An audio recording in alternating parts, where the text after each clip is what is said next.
In a large, windowless room in central Phoenix, a dedicated group of APS Power Rangers make sure the lights stay on across Arizona. Close the switch, energizing back to that VSE 1020. He's sitting on an open hole, waiting for a bear to feed. He was called out at midnight. 24 hours a day, 365 days a year, they scan the maps that cover the walls, looking for trouble. They come up with the best way to reroute power and get power restored to customers as safely and efficiently as possible. Head of the Distribution Operations Center, Michael Cole, says things are generally pretty calm in here.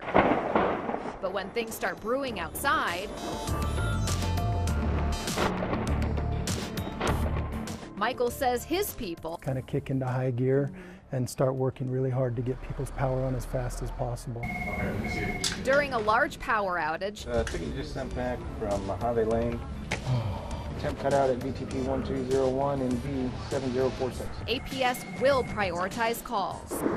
First and foremost, we take police and fire calls. So if we've got first responders that have emergency locations that we need to respond to, that's first. Then we prioritize by things like hospitals, key accounts, and then we'll work down to our residential customers and the rest of the distribution system that we restore. Their grid maps only give one dimension of a storm, so they also keep a close eye on the weather radar for a bigger picture. As those storms roll in and we get microbursts coming off of the thunder clouds, that's when we really tend to get some of the damage that blows down lines and poles. According to APS, the average length of an outage across their system is about an hour and 20 minutes. So I asked Michael, why maybe one house gets their power back on and someone across the street is still in the dark? How does that happen? So that's a good question.